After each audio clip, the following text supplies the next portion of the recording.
सभी साथियों को गुड मॉर्निंग, सुप्रभात, राम राम, नमस्कार। मैं आपके लिए लेकर आया हूं मनोविज्ञान की टेस्ट सीरीज नंबर 20 संपूर्ण पाठ्यक्रम पर आधारित है। इससे पहले मैं आपको 19 टेस्ट सीरीज सोल्व करवा चुका हूं। ये 20वीं है। 19 टेस्ट सीरीज में आपको जो सोल्व करवा चुका हूं ना, वो पूरे संपूर्ण पाठ्यक्रम पर आधारित थी, पूरे पाठ्यक्रम पर आधारित थी। तो कोई भी मेरा छोटा भाई बहन किसी कारणवश अगर वो टेस्ट नहीं दे पाया है तो वो प्ले लिस्ट में जाकर उन टेस्ट को दें और मेरे को कमेंट करके अवश्य बताइए कि उसके कितने में से कितने परसेंट सही हो रहे हैं, ताकि मेरे को ये अनुमान लग सके कि मेरे जो छोटे भाई बहन हैं, मेरे साथीगण हैं, मेरे मित्र हैं, इनकी तैयारी कैसी चल रही है, उसी के हिसाब से मैं आगे की रणनीति बना सकूं। तो साथ ही मैं आज जो आपके लिए टेस्ट सीरीज लेकर आया हूँ, ज़बरदस्त टेस्ट सीरीज है। चलिए टेस्ट सीरीज का पहला प्रश्न मैं आपके लिए स्क्रीन पर लेकर आता हूँ। तो आज का जो पहला प्रश्न है आपके सामने पेश होने जा रहा है। ये साथियों बिल्कुल यूनिक प्रश्न है, ध्यान देना। आपने ऐसे प्रश्न कहीं पे नहीं देखे होंगे, और आपने देखे तो मेरे को कमेंट करके बताओ, क्योंकि साथियों मैं बहुत ही कोशिश यही कर रहा हूँ, मैं पूरी कोशिश करता हूँ कि मैं यूनिक प्रश्न आपके सामने लेके आऊँ। देखो, जो प्रश्न आपने पहले देख लिए उन प्रश्नों का वापस टेस्ट देने से क्या मतलब है। मैं तो ये चाहता हूँ कि आप नए नए प्रश्नों से आपकी मुलाकात हो और नए नए प्रश्न का आप नए नए तरीके से उत्तर देना सीखो। देखो, जमाना बदल रहा है, उसके साथ में हमें भी बदलना पड़ेगा। इसलिए मैं आपके लिए रोजाना यूनिक प्रश्न लेके आता हूँ, ताकि आपकी तैयारी और भी बेहतरीन हो सके। तो आज का जो पहला प्रश्न है आपके सामने स्क्रीन पर पेश हो चुका है, इसका उत्तर दीजिए मुझे जल्दी से। पहला प्रश्न ये कहना चाहता है आपसे, निम्न में से कौन सा विकास का सिद्धांत नहीं है। देखो, ये नहीं है या है, ये पढ़ना बहुत जरूरी होता है स्टूडेंट के लिए। तो ये विकास का सिद्धांत नहीं है, इसके बारे में हमें पूछ रहा है। तो पहला ऑप्शन है निरंतर विकास का सिद्धांत। फिर दूसरा ऑप्शन है हमारे पास, देखो, अनुकूलित प्रत्यावर्तन का सिद्धांत, परस्पर संबंध का सिद्धांत, समान प्रतिमान का सिद्धांत। कौन सा सिद्धांत इसमें से नहीं होगा वो आपको बताना है। इसका करेक्ट आंसर जो जाता है, इसका करेक्ट आंसर जाता है ऑप्शन नंबर 2 को। देखो साथियों, ध्यान देना, ये पूछ रहा है कि विकास का सिद्धांत नहीं है, तो विकास का सिद्धांत कौन नहीं है। ये अनुकूलित प्रत्यावर्तन जो है ना, अनुकूलित प्रत्यावर्तन का सिद्धांत है, ये नहीं है। अब आप सोच रहे होंगे गुरुजी, ये विकास के सिद्धांत कौन कौन से होते हैं। तो विकास का सिद्धांत जो है ना, ये निरंतर विकास का सिद्धांत क्या कहता है। निरंतर विकास का सिद्धांत ये कहता है, ये सिद्धांत ये बताना चाहता है कि विकास गर्भावस्था से लेकर, ध्यान देना क्या बोल रहा हूं मैं, विकास गर्भावस्था से लेकर जन्म की बाद अलग अलग अवस्थाओं में निरंतर चलता रहता है। जीवन के अंतिम पड़ाव तक भी विकास चलता रहता है। तो विकास क्या होता है, एक निरंतर चलता रहता है। ऐसा नहीं कि विकास रुक जाएगा, रुकेगा नहीं, लगातार चलता रहेगा। ये जो तीसरा, देखो, ये तो सिद्धांत होता ही नहीं है, तो इसको तो हमें देखना ही नहीं है। तीसरा ऑप्शन क्या कहना चाहता है, देखो, तीसरा ऑप्शन कहना चाहता है परस्पर संबंध का सिद्धांत। परस्पर संबंध का सिद्धांत ये कहता है कि बालक के सभी विकास एक दूसरे से जुड़े रहते हैं, मतलब बालक के जो भी विकास होते हैं वे एक दूसरे से जुड़े रहते हैं। यही कारण है कि बालक का शारीरिक विकास अच्छा होता है तो उसका मानसिक विकास भी अच्छा होता है, और आगे के विकास इसी क्रम में चलते हैं। ये आपको समझ में आ गया होगा। तो ये भी क्या होता है, ये भी होता है, ये मैंने बात बता दी। अगला आता है हमारे पास समान प्रतिमान का सिद्धांत। समान प्रतिमान का सिद्धांत क्या कहता है, समान प्रतिमान का सिद्धांत ये कहता है कि विकास जो होता है उसमें सभी माता पिता अपने समान संतान उत्पन्न करते हैं, मतलब जैसे माता पिता होंगे उसी के अनुसार उनकी संतानें होगी। साथियों, इसमें से ये जो मैंने चीज़ बताई ये इतनी इंपॉर्टेंट नहीं थी, इसमें सबसे इंपॉर्टेंट है, और ये प्रश्न में मैंने ये ऑप्शन नहीं लिया क्योंकि ये बहुत बार आ चुका है, लेकिन सबसे इंपॉर्टेंट होता है विकास का एक सिद्धांत है, उस सिद्धांत का नाम है सामान्य से विशिष्ट क्रिया का सिद्धांत। मैं क्या बोल रहा हूँ फिर से सुनना, विकास का एक सिद्धांत है, उसका नाम है सामान्य से विशिष्ट सामान्य से विशिष्ट क्रिया का सिद्धांत, सामान्य से विशिष्ट क्रिया का सिद्धांत। साथियों ध्यान देना, बहुत इंपॉर्टेंट है। ये प्रश्न कैसे आता है, देखो, विकास निम्न में से कौन सा विकास का सिद्धांत नहीं है, विशिष्ट सामान्य क्रिया। तो ये नहीं होगा, पहले क्या आएगा, पहले आएगा सामान्य फिर आएगा विशिष्ट, पहले क्या आएगा, सामान्य फिर आएगा विशिष्ट। ये याद रखना है आपको, इसलिए मैंने ये प्रश्न लिया था आपके सामने। एक साथियों ये होता है विकास का चक्राकार या वर्तुलाकार सिद्धांत। चक्राकार या वर्तुलाकार सिद्धांत क्या कहता है, चक्राकार या वर्तुलाकार सिद्धांत ये कहता है कि विकास जो होता है ना, ये किसी किसी अंगों का बहुत तेजी से होता है, तब तक के लिए कुछ अंगों का मंद पड़ जाता है, और कुछ अंगों का मंद पड़ जाता है तो उन पिछले वाले जो मंद थे उनका तीव्र हो जाता है। तो ये सिद्धांत ये बात करना चाहता है। तो आशा करता हूँ साथियों पहला प्रश्न आपको बहुत अच्छा लगा होगा। दूसरे प्रश्न की ओर चल रहा हूँ मैं। दूसरा प्रश्न आपके सामने पेश होने जा रहा है, इसका करेक्ट आंसर आपने लगा लिया होगा, नहीं लगाया तो अब लगा लो। इसका जो ऑप्शन नंबर 2 है ये करेक्ट आंसर हो जाएगा। अगले प्रश्न की ओर चल रहा हूँ मैं। अगला प्रश्न क्या कहना चाहता है आपसे, देखो, अगला प्रश्न आपसे ये कहना चाहता है, साहब आपको ये बताना है कि प्रश्न आपके सामने आ चुका है। देखो, प्रश्न बहुत इंपॉर्टेंट प्रश्न लिए आज मैंने आपके सामने, ऐसे प्रश्न आपने नहीं देखे होंगे पहले कभी। तो प्रश्न नंबर दूसरा क्या कहना चाहता है, विकास के परिणाम स्वरूप नवीन योग्यता, नवीन विशेषता और नवीन योग्यता प्रकट होती है। ये कथन किसने दिया था, ये कथन किसने दिया था, ये बताना है आपको किसने दिया था ये कथन। तो साथियों ये कथन जो दिया था ना, ये कथन दिया था हमारे गेसेल साहब ने। गेसेल साहब ने क्या बात बताई थी, गेसेल साहब ने ये बात बताई थी कि साहब विकास जो होता है ना, विकास का जो परिणाम होते हैं उनके उनमें क्या होती है, एक तो नवीन विशेषता होती है और नवीन योग्यता होती है। आप खुद सोचो साथियों, जब आप कक्षा 12 में पढ़ते थे तब से लेकर आज आप रीट का एग्ज़ाम देने जा रहे हो, रीट का एग्ज़ाम देने जा रहे हो, इसका मतलब ये है कि आप 12वीं से तो कुछ साल बीत गए, 3-4 साल आगे बढ़ चुके हो, तो इसमें आप में बहुत सारे विकास हुए। आपको बोलने का तरीका, हर चीज़ में नवीन विशेषता आई है आप में, आपके खाने खाने के ढंग में, हर चीज़ में बदलाव आया। देखो, बात करने का तरीका, किसी से कैसे व्यवहार रखना है, कैसे फ्रेंड बनाने हैं, कैसे क्या करना है, सबको लेकर नवीन नवीन योग्यताएं प्रकट हुई है आपके अंदर। तो यही तो, ये बात किसने बताई थी? ये बात हमारे गेस्टेल ने बताई थी। क्या बताई थी इन्होंने? कि विकास के परिणाम स्वरूप नवीन विशेषता और नवीन योग्यता प्रकट होती है। अगले प्रश्न की ओर चल रहा हूँ मैं। अगला प्रश्न आपके सामने पेश हो चुका है। देखो अगला प्रश्न क्या कहना चाहता है साहब। अगला प्रश्न आपसे ये कहना चाहता है कि सीखने की वह अवधि, मतलब सीखने की वह अवधि जब सीखने की प्रक्रिया में कोई उन्नति नहीं होती कहलाती है। मतलब उन्नति का मतलब होता है साथियों बढ़ना। उन्नति का मतलब क्या होता है? कोई बढ़ना, तो है ना, कोई सीखने की प्रक्रिया में कुछ बढ़ ही नहीं रहा हो तो वो क्या कहलाती है? तो वो कहलाती है, करेक्ट आंसर बताइए मुझे। इसका जो करेक्ट आंसर जाता है साथियों, वो जाता है हमारे ऑप्शन नंबर 1 को। एक जो है इसमें करेक्ट आंसर हो जाएगा अधिगम। इसे हम सीखने का पठार बोलते हैं या अधिगम का पठार बोलते हैं, यही होता है। अधिगम का पठार क्या होता है? और ध्यान देना, अधिगम का पठार होता है सीखने की प्रक्रिया में कोई उन्नति न होना ही क्या है? अधिगम का पठार या सीखने का पठार है। एक चीज़ मैं बता दूं आपको, आपके मन में प्रश्न उठ रहा होगा कि साहब ये अधिगम का जो पठार है ना, ये किन किन विद्यार्थियों के मध्य बनता है? चाहे प्रतिभाशाली बालक हो, पिछड़ा बालक हो, किसी भी प्रकार का बालक हो, पिछड़ा बालक हो, सामान्य बुद्धि का हो, प्रखर बुद्धि का हो, मंद बुद्धि का हो, सभी प्रकार के बालकों में अधिगम का पठार बनता है। यहाँ तक समझ में आया होगा आपको।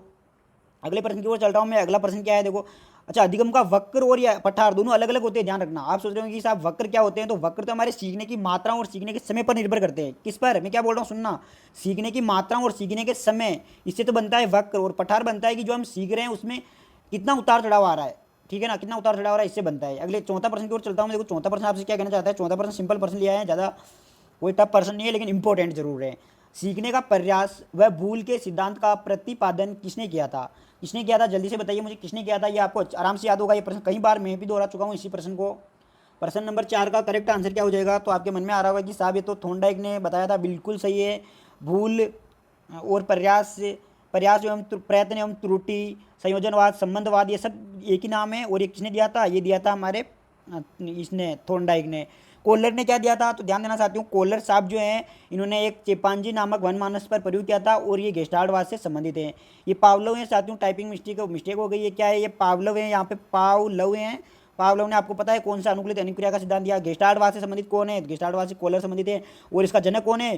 तो गेस्टाल्टवाद का जनक है मैक्स वर्दीमर। कौन है? मैक्स वर्दीमर इसका जनक है। तो ये भी याद रखना आपको, मैक्स वर्दीमर क्या है? इसका जनक है, गेस्टाल्टवाद का जनक। ठीक है, अगले प्रश्न की ओर चल रहा हूँ मैं। अगला प्रश्न आपके सामने पेश हो गया है। देखो क्या कहना चाहता है साहब। प्रश्न आपसे ये कहना चाहता है कि प्रत्येक छात्र स्वयं में विभिन्न है। प्रत्येक छात्र जो होता है स्वयं से अलग होता है। मतलब अरे सीधी सी बात ये कहना चाहता है कि जो व्यक्तिगत विभिन्नता पाई जाती है वो किन किन कारणों से पाई जाती है। तो साथियों ये तो मैं 19 टेस्ट सीरीज मैंने सोल्व करवा दी। 19 टेस्ट सीरीज में आपको यही बताता आ रहा हूँ कि ये जो होता है ना, वातावरण और वंशक्रम का गुणनफल होता है, ठीक है ना। तो अब आप बोल रहे हो कि साहब यहाँ पे भौतिक लगा दिया। अरे भौतिक का मतलब होता है फिजिकल। फिजिकल का मतलब होता है कि जो आपको दिखाई दे रही है। आप बताओ, जो चीज़ आपको प्रभावित करेगी उसे आप देख सकते हो नहीं देख सकते हो, लेकिन उनका अस्तित्व तो है, तभी तो आपको प्रभावित कर रही हैं। और वंशानुक्रम, तो ध्यान देना साथियों, इसका करेक्ट आंसर हो जाएगा ऑप्शन नंबर 3। प्रत्येक छात्र स्वयं से भिन्न होता है, एक तो भौतिक वातावरण के कारण, एक वंशानुक्रम के कारण। अगले प्रश्न की ओर चल रहा हूँ मैं। अगला प्रश्न आपके सामने पेश होने जा रहा है। देखो क्या कहना चाहता है प्रश्न। अगला प्रश्न साहब आपसे ये कहना चाहता है कि किसी बालक में समाज द्वारा होने वाला सामाजिकरण है। मतलब कोई बालक है और समाज द्वारा होने वाला सामाजिकरण क्या है उसमें? तो धार्मिक कट्टरता, जातीय प्रथा, राजनीतिक विचारधारा है, उपरोक्त सभी। तो इसका आंसर आपको सबको लग रहा होगा कि क्या हो सकता है। तीनों ऑप्शन को देखकर आपका मन कर रहा होगा कि चौथा ऑप्शन सही होगा। तो बिल्कुल सही है, तो ऑप्शन नंबर चौथा है, ये बिल्कुल सही है। देखो धार्मिक कट्टरता होती है, ये भी समाज द्वारा ही सामाजिकरण होता है इसका। सामाजिक प्रथाएं भी होती हैं, राजनीतिक विचारधारा भी वही होती है। अगले प्रश्न की ओर चल रहा हूँ। देखो अगला प्रश्न आपके सामने पेश हो गया है साहब, इसका उत्तर दो, बहुत इंपॉर्टेंट प्रश्न है, स्क्रीनशॉट जरूर ले इसका। सातवां प्रश्न कहना चाहता है बालक की सोच अमूर्तता की अपेक्षा मूर्त अनुभव एवं प्रयत्नों से होता है, यह अवस्था है। मतलब देखो सीधी सी बात ये कहना चाहता है साहब कि मूर्त अनुभव किसमें होते हैं? मूर्त अनुभव या मूर्त विचार, मूर्त विचार या वैचारिक काल किसे कहते हैं? तो ध्यान देना चाहते हो, इसका करेक्ट आंसर जो जाएगा, इसका करेक्ट आंसर जाएगा, आप बताएंगे जल्दी से बताएंगे मुझे इसका करेक्ट आंसर क्या होगा। इसका करेक्ट आंसर जो होता है साथियों, ऑप्शन नंबर जाता है हमारा किसको? ऑप्शन नंबर 4 को। 7 वर्ष से लेकर 12 वर्ष तक का जो बालक होता है ना, उसमें मूर्त अनुभव पाए जाते हैं। अब आप सोच रहे होंगे कि साहब ये क्या क्या है, हमने तो कभी देखा ही नहीं। तो साथियों ये जो प्रश्न है ना, ये है हमारा जीन प्याजे का सिद्धांत यानी संज्ञानात्मक विकास का सिद्धांत से हैं। उसमें क्या है तो ध्यान देना, जन्म से लेकर 2 वर्ष तक की अवस्था को कहते हैं हम क्या कहते हैं, गामक पेशीय या इंद्रिय, गामक या इंद्रिय या पेशीय अवस्था। इस अवस्था में क्या क्या सक्रिय रहता है, तो इस अवस्था में हमारे ध्यान देना त्वचा, कान और आंख सर्वाधिक सक्रिय रहते हैं और इसे अनुकरण की अवस्था कहते हैं। तो समझ में आया मैं क्या बोल रहा हूँ साथियों, इस अवस्था को हम कहते हैं क्या, संवेदी गामक अवस्था। संवेदी, ये लिख रहा हूँ मैं, देखो संवेदी, यहाँ पे मैं लिख रहा हूँ क्या लिख रहा हूँ मैं, संवेदी गामक अवस्था। यहाँ पे लिखी मैंने संवेदी, ये लिख दिया मैंने संवेदी, ठीक है, संवेदी गामक अवस्था कहते हैं इसमें। इसमें ध्यान देना साथियों क्या क्या सक्रिय होता है, तो एक तो त्वचा होती है सक्रिय, एक तो त्वचा होती है, एक आंख होती है, एक कान होता है, ये सक्रिय होता है। और इसमें ध्यान देना कान, और क्या होता है, अनुकरण की अवस्था होती है। अब साथियों ये क्या होता है, 2 से 7 वर्ष की इसे पूर्व संक्रियात्मक अवस्था बोलते हैं। पूर्व संक्रियात्मक अवस्था में 2 प्रकार होते हैं, पूर्व प्रत्यात्मक काल, ये होते हैं 2 से 4 वर्ष तक की आयु होती है, इसमें सजीव चिंतन पाया जाता है और प्रबल जिज्ञासा काल होता है। अब मैं फिर दूसरी क्या होती है, तो अंतःप्रज्ञ काल होता है। अंतःप्रज्ञ काल 4 से 7 वर्ष तक होता है। इससे अनुसरण की, ध्यान देना, अनुकरण की तो ये है और अनुसरण की इसके अंदर आती है। अनुसरण की अवस्था कहते हैं, इसमें बालक रटने की ज़्यादा प्रवृत्ति पाई जाती है, रटने की आयु कहते हैं। फिर आता है ये जो होती है ना, ये होती है मूर्त संक्रियात्मक अवस्था। 7 वर्ष से लेकर 11 वर्ष तक की जो होती है मूर्त संक्रियात्मक अवस्था होती है, इसे वैचारिक काल भी कहते हैं, इसे ही वैचारिक काल कहते हैं। 12 वर्ष से वयस्क तक होता है, इससे कहते हैं हम, जाना ना, अमूर्त या औपचारिक संक्रियात्मक अवस्था। ये 11 से 15 वर्ष तक होती है। साथ ही प्रश्न सीधा अभी फर्स्ट ग्रेड में पूछा गया कि कौन सी अवस्था 11 से 15 वर्ष की, 15-16 वर्ष की अवस्था होती है, तो ये होती है हमारी अमूर्त या संक्रिया, औपचारिक संक्रियात्मक अवस्था। इसमें क्या बालक परिपक्व हो जाता है। तो इसका करेक्ट आंसर समझ में आ गया, ऑप्शन नंबर 4 होगा। और व्याख्या देखो कितनी अद्भुत व्याख्या है, पूरा मनोविज्ञान जो है उसमें जीन पैजेगा यानी संज्ञानात्मक विकास का सिद्धांत बता दिया मैंने आपको बहुत साधारण शब्दों में। अगले प्रश्न की ओर मैं चल रहा हूँ। अगला प्रश्न आपसे क्या कहना चाहता है साहब, अगला प्रश्न आपसे ये कहना चाहता है कि निम्नलिखित में से कौन प्याजे के अनुसार बौद्धिक का निर्धारक तत्व नहीं है। तो साथियों जीन प्याजे ने एक सिद्धांत दिया था, उनमें उन्होंने कारक तत्व बताए थे। उन तत्वों में कौन सा तत्व जो है ना बौद्धिक का निर्धारक तत्व नहीं है। बौद्धिक का मतलब होता है बुद्धि का निर्धारक तत्व नहीं है। तो देखो क्या दे रखा, सामाजिक संतरण और अनुभव है, संतुलनीकरण है। तो आप खुद देख लीजिए कि इसमें करेक्ट आंसर क्या होगा और मुझे जल्दी से बता दीजिए। तो इसका करेक्ट आंसर जो जाता है ना साथियों, इसका करेक्ट आंसर जाता है हमारा ऑप्शन नंबर 1 को। सामाजिक संचरण का मतलब होता है समाज में फैलाव। सामाजिक संचरण का मतलब क्या होता है, समाज में फैलाव। अब समाज कितना ही बड़ा हो जाएगा उससे बुद्धि से, बालक की बुद्धि पर क्या प्रभाव पड़ेगा, तो ये समझ में आ गया। इसका देखो अनुभव से पढ़ता है, इससे पढ़ता है, ठीक है, करेक्ट आंसर समझ में आ गया होगा। अगले प्रश्न की ओर चल रहा हूँ मैं। अगला प्रश्न आपके सामने पेश हो गया है साहब। अगला प्रश्न क्या कहना चाहते हैं, देखो अगला प्रश्न आपसे ये कहना चाहता है कि प्रभावी शिक्षण हेतु आवश्यक तत्व है। प्रभावी शिक्षण हेतु आवश्यक तत्व क्या है, तो प्रभावी शिक्षण हेतु आवश्यक तत्व है, जल्दी से मुझे बताइए इसका आंसर। इसका जो करेक्ट आंसर होगा वो जाएगा ऑप्शन नंबर 3 को। प्रयुक्त शिक्षण तकनीक जो होती है ना, इसी से हम प्रभावी शिक्षण करवा सकते हैं। अगले प्रश्न की ओर चल रहा हूँ मैं। अगला प्रश्न आपके सामने पेश हो गया है, देखो क्या कहना चाहता है। प्रश्न बहुत इंपॉर्टेंट है साहब, इसकी व्याख्या सुनना और मेरे को उत्तर देना, ठीक है ना। इसकी व्याख्या सुनना और मेरे को उत्तर देना। एक बालक जिसकी बुद्धि लब्धि 105 है उससे वर्गीकृत किया जाएगा। एक बालक है उसकी बुद्धि लब्धि कितनी है, 105 है। तो देखो मैं एक चीज़ बता दूं आपको, पहले इसकी व्याख्या करते हैं। जिस बालक की बुद्धि लब्धि 140 या इससे अधिक होती है उससे हम कहते हैं प्रतिभाशाली बालक, और ऐसे बालक 2% पाए जाते हैं। जिस बालक की बुद्धि लब्धि 120 से लेकर 139 तक होती है, 139 तक होती हैं, उन्हें हम कहते हैं, उन्हें क्या कहते हैं, प्रखर बुद्धि, और ऐसे 7% बालक पाए जाते हैं। जिन बालकों की बुद्धि लब्धि 110 से लेकर 119 तक होती है उन्हें हम कहते हैं तीव्र बुद्धि, और ऐसे कितने 16% बालक पाए जाते हैं। जिन बालकों की बुद्धि लब्धि 90 से लेकर 109 तक होती है उन्हें हम कहते हैं सामान्य बालक। उन्हें क्या कहते हैं, सामान्य बालक कहते हैं। और ऐसे बालकों की संख्या कितनी होती है, 50%, मतलब सर्वाधिक बालक ऐसे पाए जाते हैं। यहाँ तक समझ में आया होगा ये चीज़। और फिर मैं आपको बता दूं, जिन बालकों की बुद्धि लब्धि 80 से लेकर 89 80 से लेकर 89 तक होती है ना, उन्हें मंद बुद्धि या मंगोलिज्म कहते हैं। ऐसे 16% पाए जाते हैं। तो साथियों इसका आंसर आपको मिल गया होगा। देखो 105 बुद्धि लब्धि किसके अंदर आ रही है, इसके अंदर आ रही है। तो कौन सा बालक हो जाएगा, सामान्य बालक हो जाएगा। इनकी संख्या कितनी होती है, 50% होती है। तो 10वें प्रश्न का उत्तर आपको मिल गया। अगले प्रश्न की ओर चल रहा हूँ मैं। अगला प्रश्न आपके सामने पेश हो गया। देखो क्या कहना चाहता है साहब, प्रश्न ये कहना चाहता है कि निम्न में से क्या बच्चों के सामाजिकरण में सबसे प्रमुख स्थान रखता है।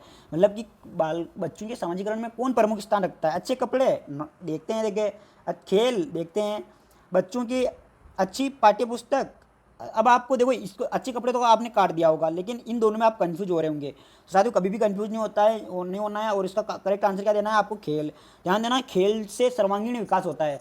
जब भी शारीरिक, मानसिक, सामाजिक, नैतिक सभी प्रकार के विकास मुझे ना, अगर खेल हो तो आपको खेल लगाना है उसमें, क्योंकि खेल मैदान से बालक में सर्वांगीण विकास होता है। अगले प्रश्न की ओर मैं चल रहा हूँ। देखो अगले प्रश्न क्या है, अगला प्रश्न जो आज का लास्ट प्रश्न है आपके सामने पेश हो गया है, बहुत इंपॉर्टेंट प्रश्न है साथियों। क्या कहना चाहता है आपसे, देखो प्रश्न आपसे ये कहना चाहता है साहब आपको ये बताना है कि व्याख्यान विधि हेतु सर्वश्रेष्ठ परिस्थिति है, व्याख्यान विधि का उपयोग कब करना चाहिए हमें। सर्वश्रेष्ठ परिस्थिति का मतलब होता है व्याख्यान विधि का प्रयोग हमें कब करना चाहिए। तो जब शिक्षक किसी सैद्धांतिक पक्ष की व्याख्या करना चाहते हो तब, जब शिक्षक किसी नवीन एवं जटिल पाठ को आरंभ करे, जब शिक्षक की प्रदर्शन देखो ये तो काट दोगे आप, ये करते ये कट जाएगा, ठीक है ना। प्रदर्शन अलग से विधि है, तो प्रदर्शन की व्याख्या ऐसा कुछ आएगा नहीं इसमें, इन दोनों में से ऑप्शन आएगा। तो जब भी ध्यान रखना चाहती हूँ, व्याख्यान विधि का तब उपयोग करेंगे हम जब व्याख्या करनी होती है। व्याख्या कब किसकी कर सकते हैं हम, सिद्धांत की कर सकते हैं। तो जब भी हम सैद्धांतिक पक्ष थ्योरेटिकल पक्ष की बात करते हैं ना, तब हम क्या करते हैं, व्याख्यान विधि का उपयोग करते हैं। इसका ऑप्शन नंबर पहला सही हो जाएगा। तो साथियों ये थे आज के 12 प्रश्न में से बहुत से यूनिक प्रश्न थे, बहुत से बिजली परीक्षा में आए हुए प्रश्न थे। प्रश्न आपको कैसे लगे, प्रश्न यदि अच्छे लगे हो और आपका मन को लगे कि हाँ वास्तव में ये चैनल हमारे लिए बहुत उपयोगी है, तो आप चैनल को प्लीज़ सब्सक्राइब करेंगे, और अभी सब्सक्राइब करेंगे, प्लीज़ सब्सक्राइब ना हो। और साथियों अपने मित्रों के साथ शेयर जरूर करोगे, और आपकी जिसको भी आपकी टेस्ट सीरीज चाहिए कमेंट करके बताइए, मैं आपके लिए वो टेस्ट सीरीज लेकर आऊँगा। वंदे मातरम, जय श्री राम। मिलते हैं नेक्स्ट वीडियो में, तब तक के लिए पढ़ते रहिए, मुस्कुराते रहिए, आगे बढ़ते रहिए।